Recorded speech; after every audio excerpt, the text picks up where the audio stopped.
to be here. So we're starting here at chapter 9, verse 9 tonight. And as we pick it up, we're in the midst of this narrative section. Matthew is alternating between narratives and discourses. He has 5 of these, the 5 discourses that kind of resemble, of course, the 5 books of the Torah, and then alternated with these narratives. And in the midst of these narratives, he's also having several healing stories, and particularly in this one, he has sections where he has 3 kind of units. And so we're going to see that he goes from situations where he's healing people, and then he has some interaction with his disciples and or his opponents. And we're seeing that is what's coming here. In this section, he has just stilled the storm. He's healed the demoniac and the two demoniacs in Matthew's version, and he has also healed the paralytic, and they've had the confrontation there with the scribes over his authority to forgive sins. And so with that all in mind, it picks up in chapter 9, verse 9, and we get a little bit more both a call to discipleship as well as some argument with the Pharisees to some degree. So let's read that together. If someone would read 9 verses 9 through 13. I will. Thanks, Martha. Then as Jesus passed on from there, he saw a man named Matthew sitting at the tax office, and he said to him, "Follow me." And he arose and followed him. And so it was, as Jesus sat at the table in the house, that behold, many tax collectors and sinners came and sat down with him and his disciples. To his disciples, "Why does your teacher eat with tax collectors and sinners?" But when Jesus heard that, he said to them, "Those who are well have no need of a physician, but those who are sick. But go and learn what this means. I desire mercy and not sacrifice, for I did not come to call the righteous, but sinners to repentance." Thank you, Martha. So here we have the call of Matthew, and it indicates that he is a tax collector. There's some discussion in the commentaries and the different translations. Sometimes he'll be called a toll collector.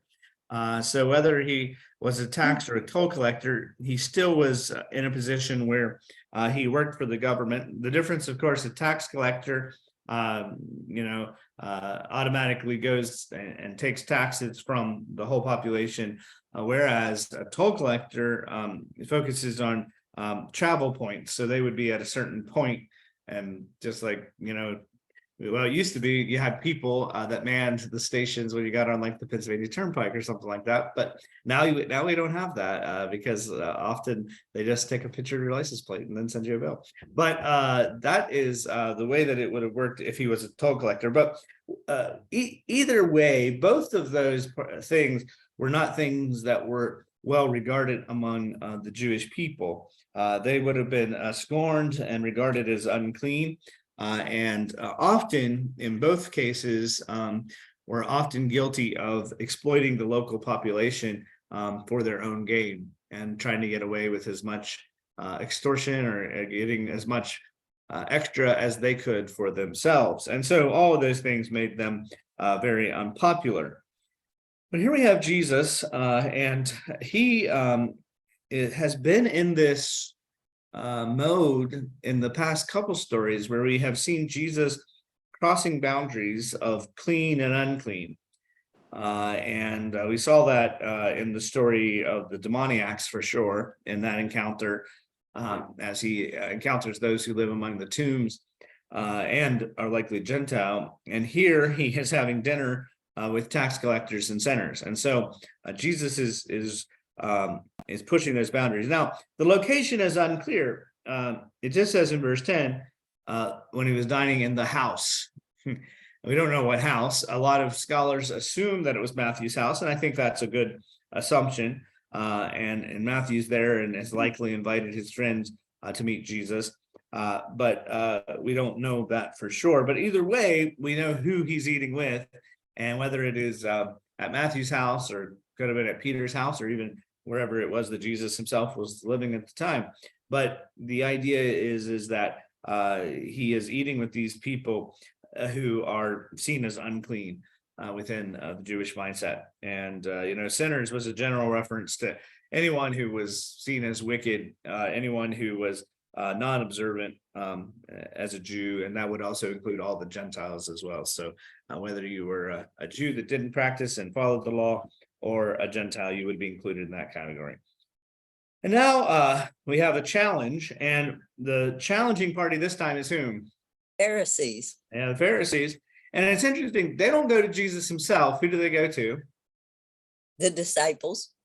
The disciples. It seems like they might be trying to kind of play the back door here and make sure that they question the people around him, maybe to get them thinking, do you really want to follow this guy? And kind of raise some questions in their mind.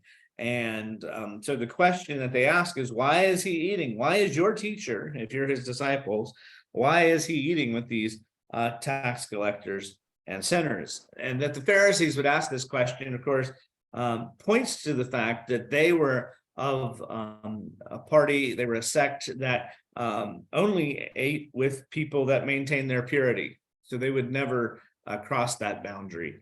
And so this was something that they would be prohibited from doing. And so they really have a problem with that. And so Jesus then gives these statements that are kind of proverbial statements. And so Jesus overhears what the Pharisees have said to the disciples. And we get this statement that those who are healthy do not need a physician, but those who are sick. Now, this is kind of an interesting way of turning what the Pharisees are seeing here on its head, because the Pharisees would presume that they're healthy ones, and so they would think we're in good shape, we don't have a problem, and they would see Jesus or the Messiah coming to call the healthy ones around him. But Jesus says the opposite is the case, that Jesus has come to call the sinners, the tax collectors, those who are unclean, following this rationale that they are the ones who need mercy. And he quotes there in verse 13, and he tells them to go and learn what this means. I desire mercy and not sacrifice. That's from Hosea chapter 6, verse 6. And he is kind of conceding here to some degree when he says that I came not to call the righteous but sinners, that the Pharisees are righteous, but the difference is that Jesus has redefined what righteousness means already in this gospel. That's what he did in the Sermon on the Mount. And so they're righteous by their own definition of righteousness, but they're not righteous by the new standard of righteousness that Jesus has articulated in the Sermon on the Mount, and that he justified that from the prophets. And he's using a prophet here to do that. And Jesus was implying all throughout the Sermon on the Mount that he was in accordance with the law and the prophets. And so here he is using the prophets to really emphasize the mercy part of his kind of call to those who are outside of the fray of what the Jewish people would have considered clean. And so this eating and drinking with tax collectors and sinners, Jesus characterizes as an act of mercy, and that this is a way in which he fulfills the law and the prophets. And we remember that Jesus has already said in the Sermon on the Mount, right from the very beginning in the Beatitudes, blessed are the merciful. And here Jesus is demonstrating what that means to be mercy and to extend that mercy outside of the scope of what we would, what the Jewish people and the Pharisees in particular would have normally seen as what was clean and unclean.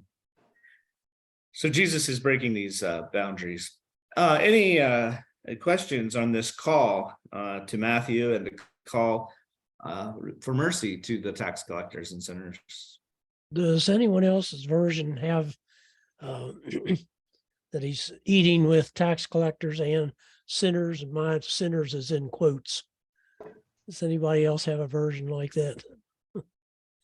This the NIV I was looking. Oh yeah, they put it in kind of quotes. That's interesting. Kind of draw attention to that sinners as this group of it kind of can characterize anyone who is seen as outside the scope of right within our eyes. So I was kind of, when I saw that, I thought, well, they're assuming they can't see the heart like that's Jesus right. was. Yeah. They were assuming they were sinners, not even probably knowing the people that he was eating with. Yeah, and they're objects of God's mercy ultimately, and people that are worthy of that mercy. And so, and that I think that's a great point of the definition of sinners is how the Pharisees were defining them. And I think that idea of quotes does kind of help you this kind of characterize that, whereas Jesus is characterizing them as people who deserve mercy. So, any other thoughts on this call of Matthew or Jesus's kind of conflict here with the Pharisees? Well, so far we've seen in this chapter, there's been three kind of interlocutors, or those who come to question Jesus. The scribes in the first story in chapter 9, they questioned Jesus regarding the healing of the man with the paralyzed man, and they ask about blasphemy. Basically, Jesus reads their mind, and they indicate he's blaspheming, and Jesus confronts them. The Pharisees, Jesus confronts, and now we have one that we don't expect to be kind of in league with the scribes and the Pharisees, but they also have questions, and that is the disciples of John. So let's see what their question is here in verse 14 to 17. I'll read it, Matthew. Thank you. Then John's disciples came and asked him, "How is it that we and the Pharisees fast, but your disciples do not fast?"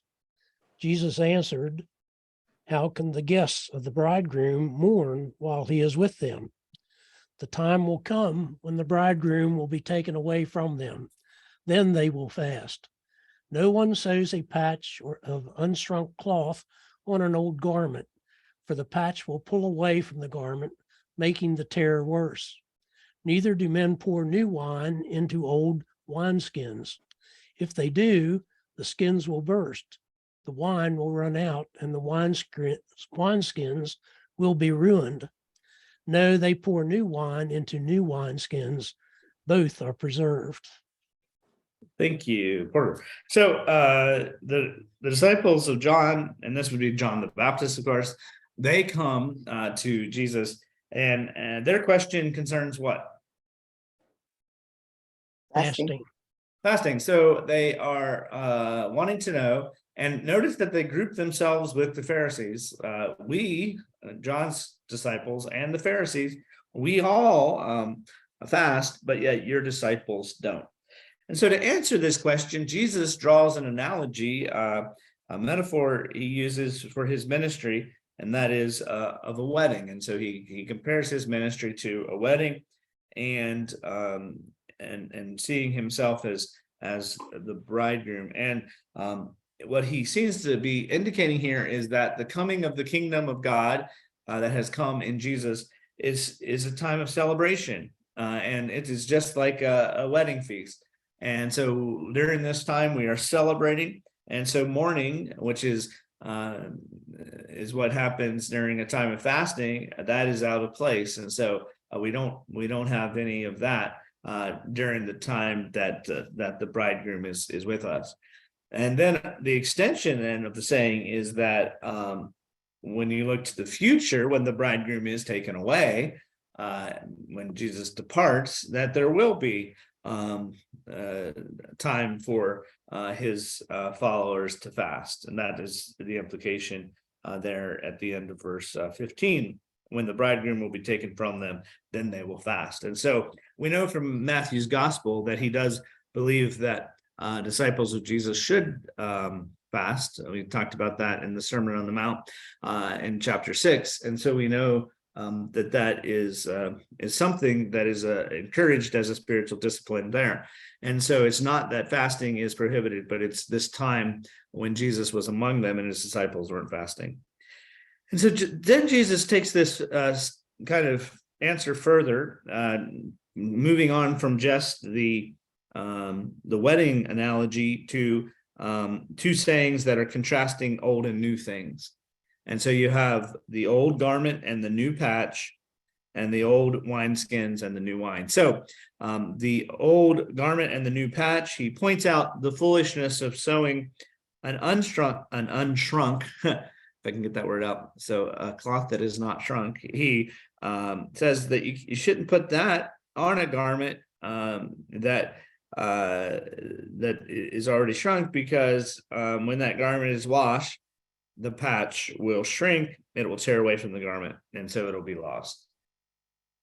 So then the second statement that he makes when he talks about the old wineskins and the new wine, he looks at this process of fermenting wine.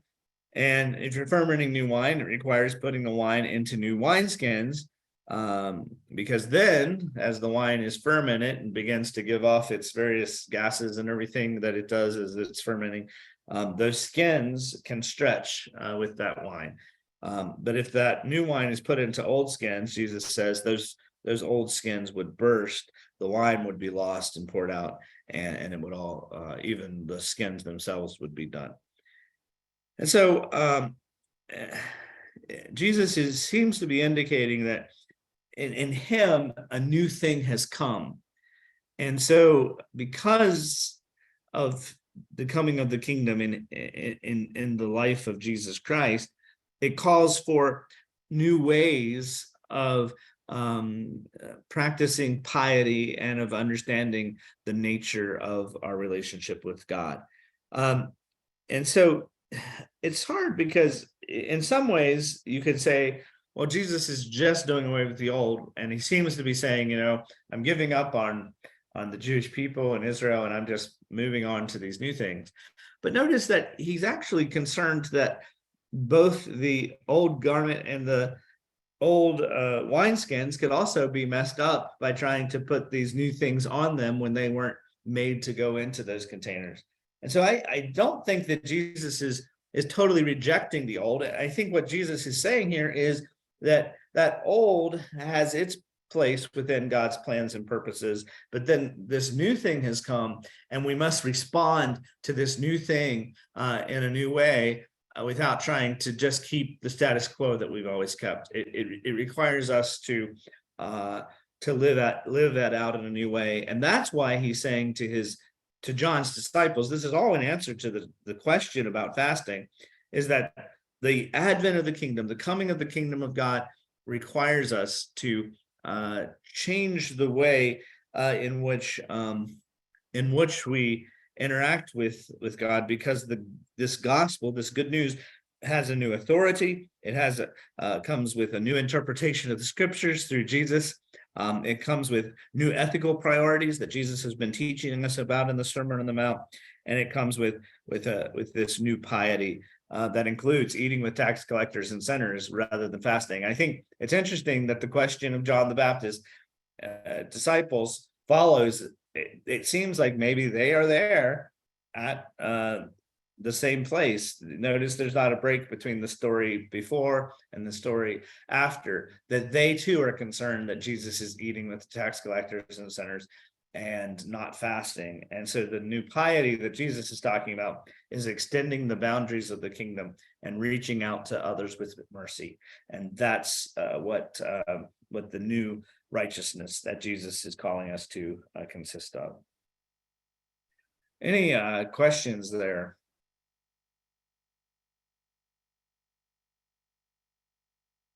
Any comments or as well? So didn't mean to just say questions, but three interesting statements really. But sometimes Jesus, instead of just answering the question straight out, when he does these analogies, they get hard to interpret and actually figure out, well, what's old, what's new, what's the relationship between it all. And I think that's some of the challenges sometimes, but some of the fun also in trying to interpret and understand what Jesus is saying. He wasn't changing the fact that fasting goes with prayer, was he? He's kind of relating it here in this section to you only do it when you mourn in mourning, but they also fasted when they were going into prayer. Mm-hmm. Yeah, and that's clear in the Sermon on the Mount part where Jesus is teaching, is that connection between prayer and fasting, and so certainly Jesus does not put a full prohibition on fasting, and it doesn't only seem to be, I would say, within the New Testament, fasting is not only associated with mourning at all. In fact, often it can be associated with just that desire to draw closer to God and creating that space through prayer to allow. I think that is the thing with fasting, though. Sometimes we and I think what's significant is the teaching about fasting in the Sermon on the Mount is associated with prayer and almsgiving.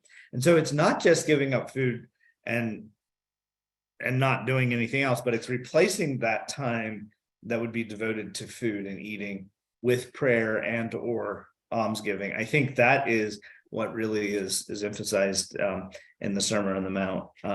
And that can be other spiritual disciplines, as reading the Word of God and things as well. But that's kind of what you're doing, is creating extra space and giving up something in order to be able to focus on that relationship in a deeper way.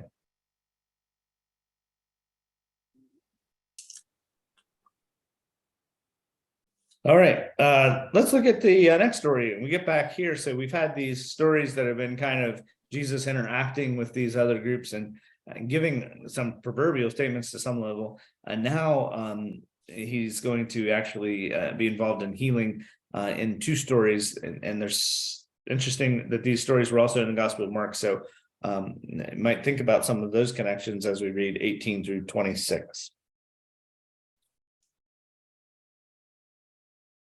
I'll read it. Yeah, thank you, Susan. While he spoke these things to them, behold, a ruler came and worshipped him, saying, "My daughter has just died, but come and lay your hand on her, and she will live." So Jesus arose and followed him, and so did his disciples. And suddenly a woman who had a flow of blood for 12 years came from behind and touched the hem of his garment. For she said to herself, "If only I may touch his garment, I shall be made well." But Jesus turned around, and when he saw her, he said, "Be of good cheer, daughter. Your faith has made you well." And the woman was made well from that hour. And when Jesus came into the ruler's house and saw the flute players and the noisy crowd wailing, he said to them, "Make room, for the girl is not dead, but sleeping." And they laughed him to scorn. But when the crowd was put outside, he went in and took her by the hand, and the girl arose. And the report of this went out into all that land. Thank you. So this healing narrative starts with the man. In this case, it's just a leader or a ruler. It's not specified as it is in Mark's account, but he comes and kneels before Jesus. And so kneeling before Jesus is a sign of humility, submission. Could be seen as a sign of worship as well. So he kneels before him and he indicates to him that his daughter has already died. And so at this point, his daughter is dead. And he has this request that really expresses his faith in Jesus's ability to overcome even death.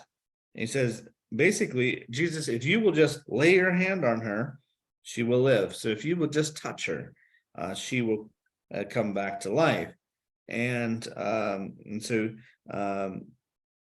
Jesus gets up and he goes, and then the disciples follow.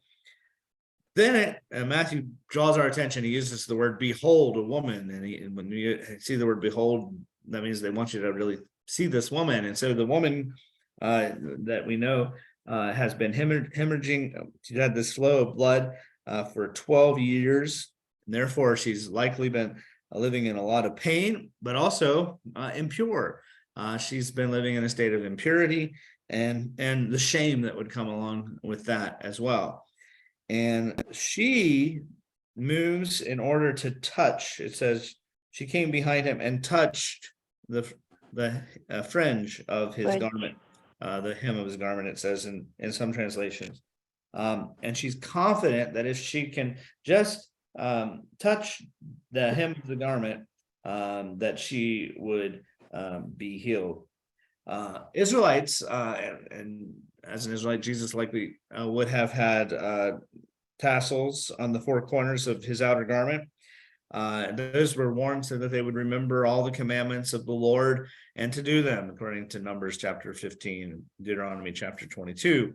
And so notice the difference here. You have the leader who comes, kneels before Jesus and says, hey, Jesus, if you will touch her, she'll come back to life. And here the woman gain any attention. She doesn't come and make a show of kneeling before Jesus, but she's doing that same thing. She is kneeling in Jesus's presence and coming to, without drawing any attention to herself, without even speaking to Jesus. She believes that this act of touching will provide the connection that she needs in order to have healing. And that idea of touching goes to what the ruler had asked Jesus to do. If you'll come and place your hands, if you'll touch my daughter. And now here you have touching in this story as well. And so that really ties these two stories together.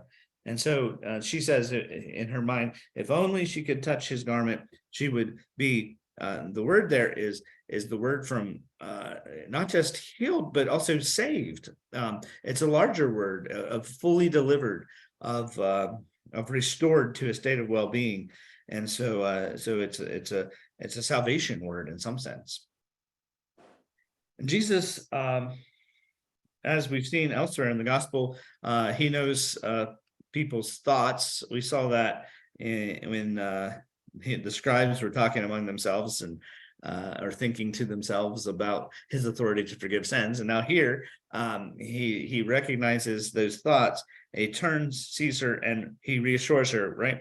Take heart, daughter, your faith has made you well. So that's when she is healed.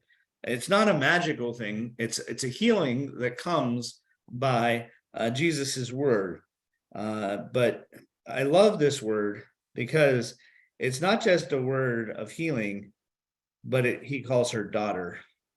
And I think that's a very significant part of this story, for two reasons. The one is just a minor reason, and that is it ties it to the other story of the healing of the ruler's daughter. And so you have two daughters here that are healed.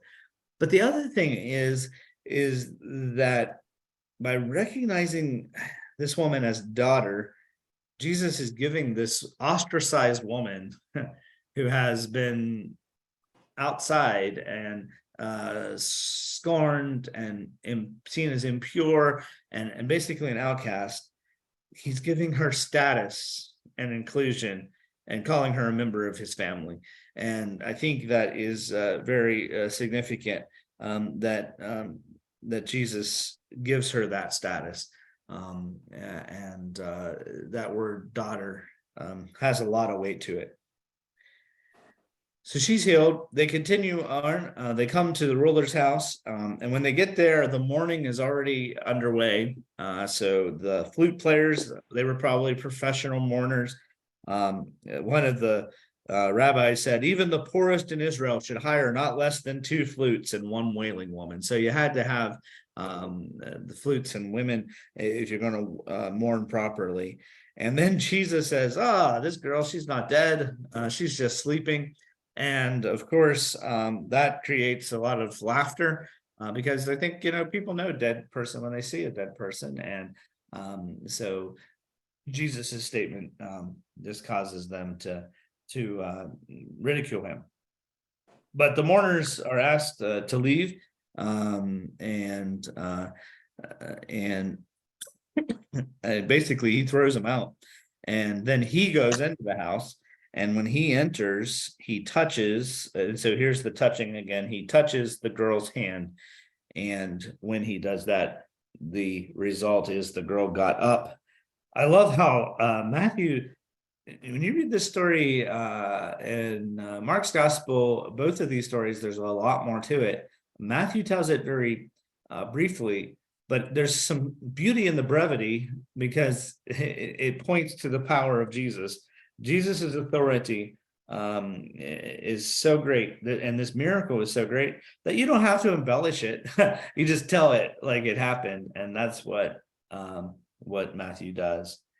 And so you have these two related healing stories, a bleeding woman and taking a corpse hand. So both of those are unclean people that Jesus is touching, and Jesus does that. Both of those actions under normal circumstances would cause Jesus to be unclean. But there's something that is happening different within the ministry of Jesus. And that is Jesus is performing these miracles, and as a result, he doesn't have to go and do a ritual purification, because instead of uncleanness passing from the woman to Jesus or passing from the dead girl to Jesus, healing power is flowing from Jesus to the woman. Healing power is flowing from Jesus. The cleansing power, the saving power is flowing from Jesus to the little girl. And so this, in both cases, is indication of Jesus's status as the one who brings not just these miracles, but a state of cleanness, a state of being in right relationship, a state of purity, and full restoration that he is bringing. So it's a powerful part of these stories in this part. Any observations on those really two stories that are kind of told with that sandwich technique that that Mark often liked to use, by starting a story, then going into the next one, and then finishing the first story. But this is done in that similar fashion. Any thoughts or questions, observations on that one?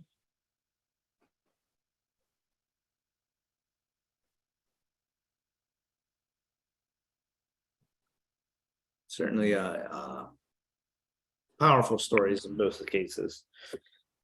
So the healings continue in verse 27. We have 27 to 31.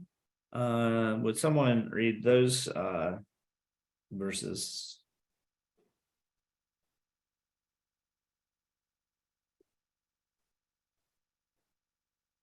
I think, let me see here. Let me press a button. Yeah, Paula's there. Yeah, let me see if I can get that. Are we on There now? you go. I can hear you now. Fine. Yep. Okay, Thank you you. read it. Well, I think you were saying that you might be able to read. well, I didn't say it that way. I said, I didn't think you had us on. The mute was off, on Yeah. or whatever. Yeah, But I'm now ready to now- read it if you need me. If you, that would be great. 27 to 31, if you don't mind. I don't mind. It's good you can hear us. I can hear you. As Jesus went on from there, two blind men followed him, calling out, "Have mercy on us, Son of David." When he had gone indoors, the blind men came to him, and he asked them, "Do you believe that I am able to do this?" "Yes, Lord," they replied. Then he touched their eyes and said, "According to your faith will it be done to you." And their sight was restored. Jesus warned them sternly, "See that no one knows about this." But they went out and spread the news about him all over the region. While they were going out, a man who was demon possessed and could not talk was brought to Jesus. And when the demon was driven out, the man who had been mute spoke. The crowd was amazed and said, "Nothing like this has ever been seen in Israel." But the Pharisees said, "It is my prince of the demons that he drives out demons." Thank you. So in these stories, we have first the healing of two blind men. The blind men, there's an emphasis here on a couple things when they are crying out to him. The first is mercy, right? Jesus has already just talked about mercy when he quoted that statement about the sick and the healthy and needing a physician, and I desire mercy and not sacrifice. And here are two men that are seeking that mercy. And the second thing that we see emphasized in this is the Son of David, which is really a key title within Matthew's gospel, because you remember that right at the very beginning, Jesus is introduced in this gospel as the son of Abraham and the son of David. So son of David is an important title for Christ. And so, this plea for mercy is in line with that whole idea of Jesus desiring mercy that comes here, and then his status as the son of David. And we also have faith and the role that it plays in this healing. So it's important to remember that blindness would have had not just a kind of the sickness part of that and the poverty that might result in the hardship that would come, but again, it was also associated as a sign of God's judgment. So these would be people that would be seen often, and that's often comes up in the stories of the blind people that Jesus interacts with in various of the Gospels, is this idea of is this a sign of God's judgment?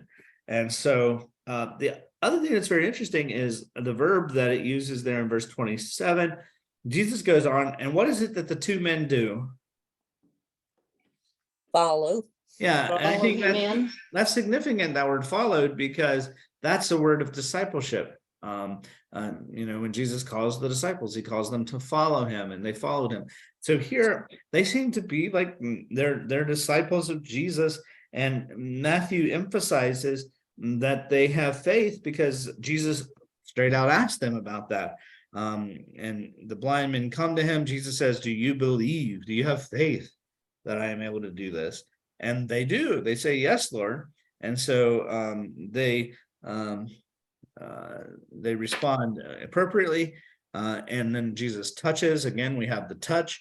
As he touches their eyes, he says, "According to your faith, let it be done." And so it's clear that these men have faith. And because of that verb of following, it seems clear that they have been following Jesus. And so it's pretty interesting then, the twist in this story, because here they are, followers of Jesus. Here they are, men who have faith that results in healing. And when Jesus tells them, and it doesn't just tell them, but it says he tells them sternly or strictly, "Don't tell anyone." They go out and they tell everybody. It's a weird twist to the story, right? Uh-huh. And I don't know exactly what Matthew might be saying in this narrative. I'm certainly open to what ideas you might have, but it's kind of an interesting discrepancy. Affirmation of faith, affirmation of discipleship. They're granted their sight, and then they fail to obey the one thing that Jesus told them to do. And that failure to obey might be pointing out to us that it is possible even for disciples to not obey Jesus and to fail to continue to walk on the path of discipleship even after they have had faith. Is that the type of thing? Maybe they wanted to tell everybody about it so others could have faith. Yeah, we don't know their motive in telling other people, and I'm sure the excitement of being healed was a lot to keep in. So you understand that side of it, and so it could be more of that innocent idea. that nothing can kind of hold back the proclamation of what good Jesus has done. But at the same time, it does seem to be a disobeying of what Jesus asked them to do, right? Yeah. Yeah, and sometimes it can be hard to hold a secret. It can. Well, several places in the scripture here, Jesus will say, "Don't tell anyone," and that's what the first thing they do is go out and tell. So this Yeah, that isn't happened the a first lot. time. Yeah, that happened a lot in Mark's gospel as we read it, that they had a lot of those kind of stories. Jesus says, don't tell anyone, they go and do it. So these two are not the first individuals who were healed. I just find it interesting how much Matthew draws attention to their faith and their discipleship and then their disobedience. Because in a lot of the other stories, especially Mark's gospel, they aren't necessarily characterized often as much of faith. It's more of the emphasis on Jesus's power. But Matthew really is emphasizing that it's according to their faith that they've been made whole. So interesting. I hope that maybe I'm interpreting this right.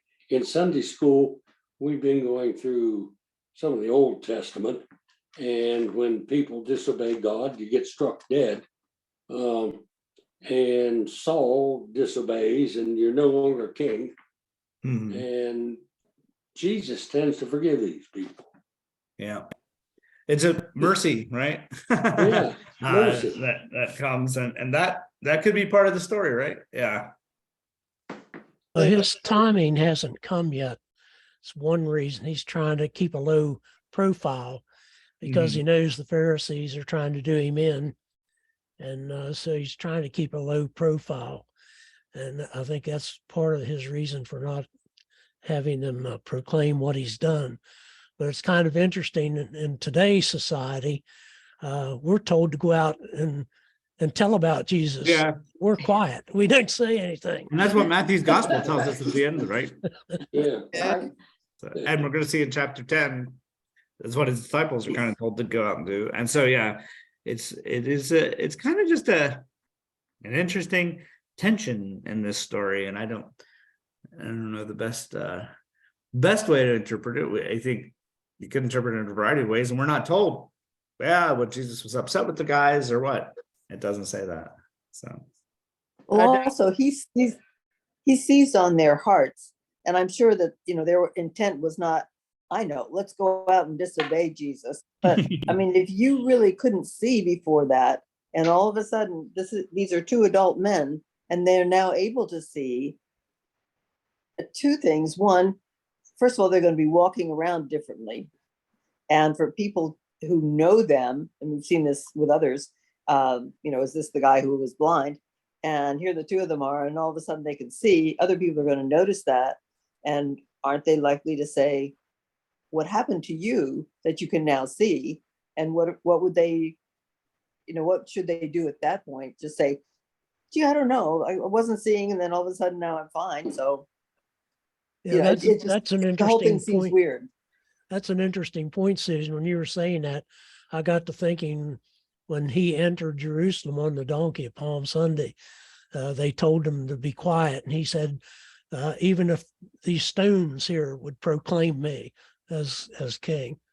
So yeah, They it's had to funny how speak you have out. this tension sometimes. And I think part of what you said, Porter, it's all about timing as far as where Jesus is and his ministry. And his desire to be able to define how he is the Messiah, as opposed to letting others define that. And I think that's part of that story. But interesting, and I think that's the fun thing in this story is I think you can interpret this in a variety of ways, and we don't totally know because it doesn't tell us. And I think it's good to ask those questions and to put yourself in the story a little bit and decide, well, how would you react, and try to walk through that a little bit. Then we have the mute man, and so as they're going out, so they're coming out of the house that they were in because the two blind men had come to him in the house. behold, so Matthew draws our attention to this mute man, and they brought, it's just like the paralytic earlier in this chapter, whoever they are, but they brought the mute man who was possessed by a demon. It doesn't even, what I like here again, the way that Matthew really tells these stories with a lot of brevity, is that we don't even get a description of how Jesus drove out the demon, the exorcism, or anything. It just says it happened that when he had cast out the demon, the mute man spoke, and everyone in the crowd was amazed. And so never has anything like this been seen in Israel. And so the emphasis in the story isn't on the actual miracle. The emphasis in the story is on the response to the healing. And we have the witnesses of that healing. The first witness is the crowd. It's a statement of amazement and a statement of, wow, we've never seen anything like this.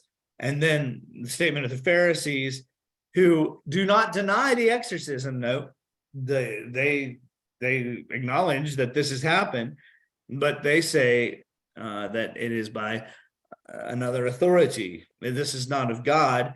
It is by the ruler of demons that this takes place.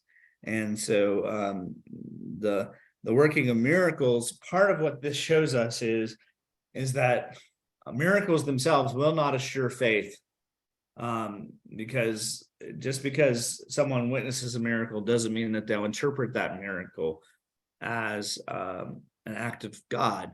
They could attribute that miracle to other things, and that's what the Pharisees do in this story. Any thoughts or questions on that part? Just a short little narrative there. Matthew doesn't give a lot of detail. I'm wondering, and I hadn't thought about this or looked at it this way before, but okay, in 31, we've got the two blind men. They departed, they spread the news about him in all that country, and 32 starts with, as they went out, they brought to him a man mutant, demon possessed. Is it possible that that's the two guys? It is possible, actually, if you read it directly there, because they're the ones that's they in verse 31, and then you have another they in 32. Nobody else is mentioned in between. Yeah. It is possible. Yeah. I had not thought about Me it. neither. But that would be a way that you could read that, the way that it flows there in Matthew's gospel. That would be awesome. Yeah. So that would be another way to see. Maybe we do know what happens next with the blind men, if that's the case. And I could try to look a little more detail as to they, but according to both the I have a couple translations here in front of me, but they all are kind of saying just they, as they went out. And then I had interpreted it as they was Jesus and his disciples, but I think it could also be they as the blind men, and then who is they that brings him. It might be identified if we do read it in order. Because there's not another antecedent in between. So that is possible. So Another reason why if that were true, that's another good reason why the two men were spreading the news. They were bringing people to be healed, and they know Jesus can heal, so they start That would spreading follow. the news. I think there's a song about that. yeah. So yeah. All right. Let's Well, one go ahead. verse in the King James says, but they, when they were departed, spread abroad his fame in all the country. As they went out, behold, they brought to him a dumb man possessed with a devil. Sounds like they went out and they brought the dumb guy in. Yeah. That's another reason that you could read it, that it is the blind men. That was Based King James. on the connection, Mhm. because the verb is they went out in 31 and as they were going out, so Mhm. in 32, so it's possible. And, this is part of the problem sometimes in the way that we read, because we sometimes divide these stories up. Here's one, and we don't connect it to the one that came before. And so that's important insight, I think, in that. So it's entirely possible that it was the blind men. So interesting observation. See, close reading. Sometimes we pick up some things that we don't pick up otherwise. So. And so then it is a sign too, then, if that is the case, that the blind man, Jesus then, even though they disobey, has mercy and does what the healing and that as well. So I think that's all part. All right, let's read the end of this chapter, and we get really hear kind of a summary. So 35 through 38. Someone be able to read that for us?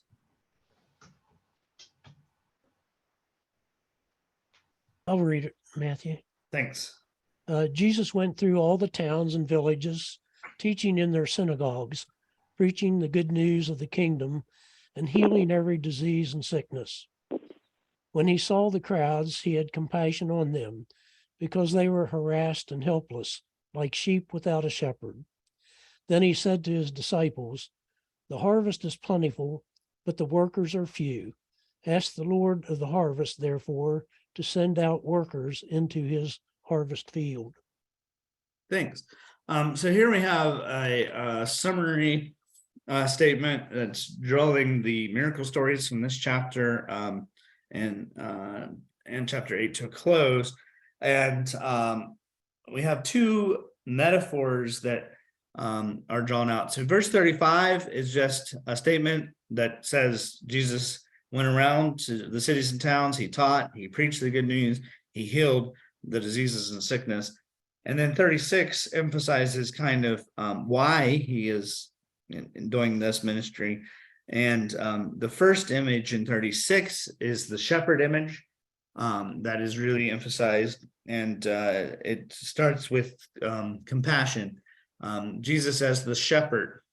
John, of course, is the gospel writer who most kind of goes into the most detail on Jesus as the good shepherd. But here, Jesus himself is emphasizing that that he was moved with compassion, and then Matthew is saying that he was just like he saw them as sheep who had no shepherd. So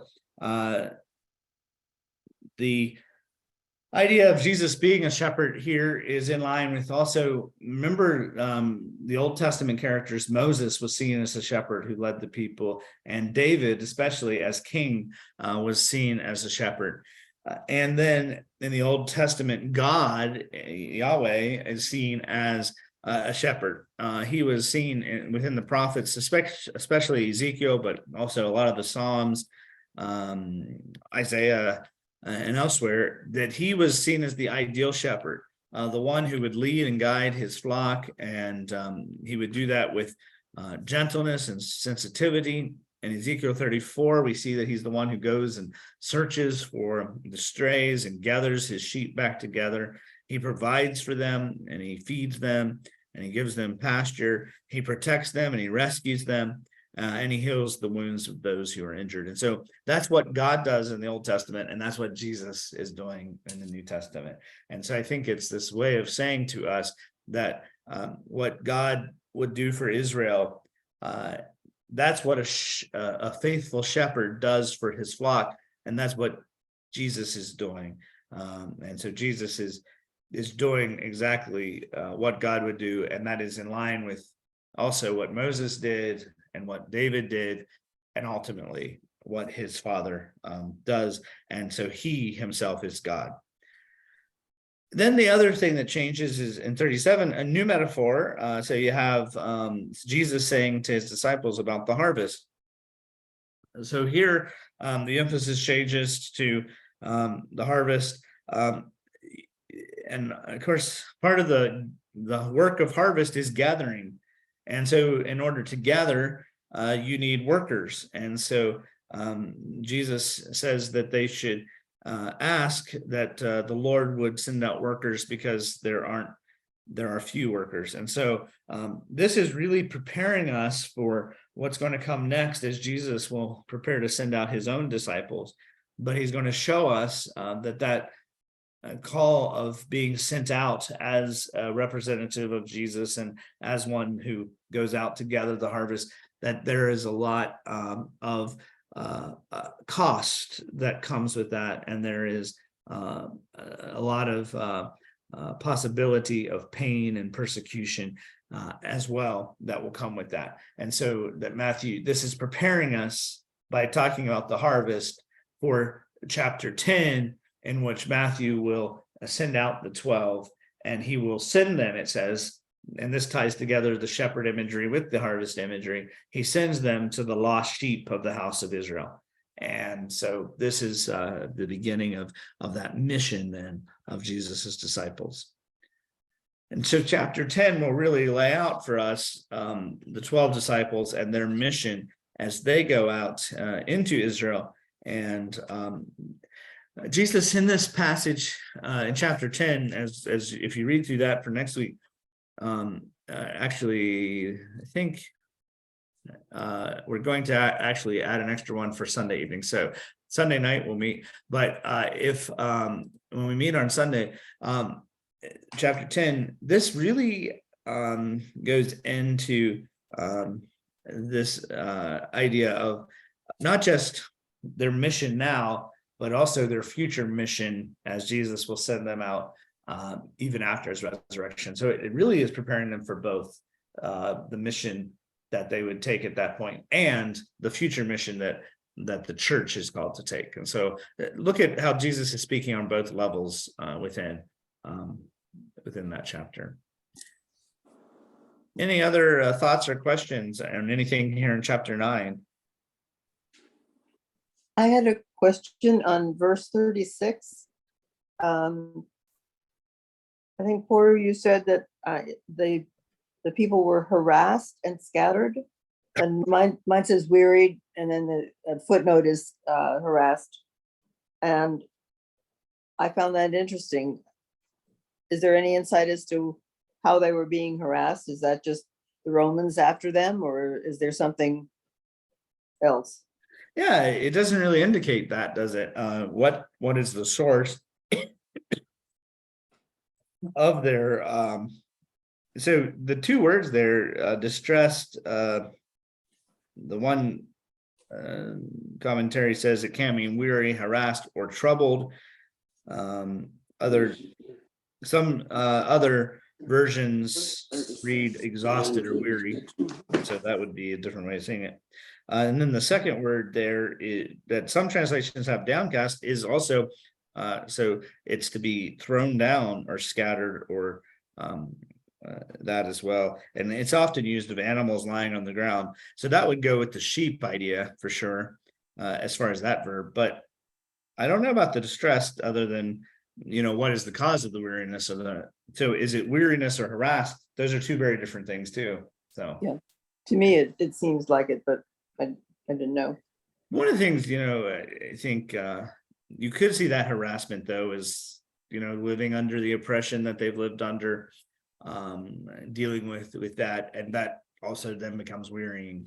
And you see his people scattered because of the various things that are going on. So I think both of those could be seen, and that could even speak to the fact that they've been scattered in the dispersion out into outside of Palestine. It's possible. They're not only persecuted by the Romans, but when they're trying to get the Christian church established, especially with Paul, a lot of the harassment and persecution came from the Jews, their own people. Mhm. Came Yeah, from that's them what it gets even into, right? more before the Romans.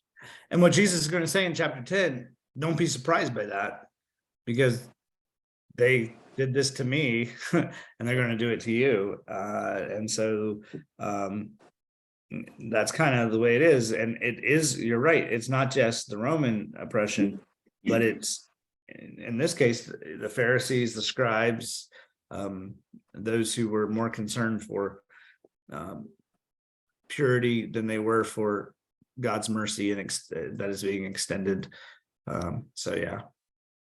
King James Version says they fainted and were scattered abroad. Fainted. Yeah, so that gets to the idea they're weary and really at the end of their rope that way. Yeah, and the Living Bible says their problems were so great that they didn't know what to do or where to go.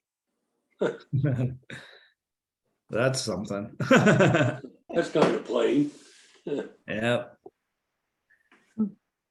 All right. I have a question, Matthew. Yeah. You know how you said put your footsteps in the book? I'm Or sorry, what- I missed your question. Like when you said put yourself in the book? Oh yeah, put yourself in the story. Well, I've thought about that when I was at the Lutheran church when I had troubles. It kind of fits me because I thought about that all the time when I had troubles. Because people helped me and we always just sat down and talked. Yeah. And that helps to have people that sit down and just talk with you, huh? And They take were my time. friends. Yep. That's important.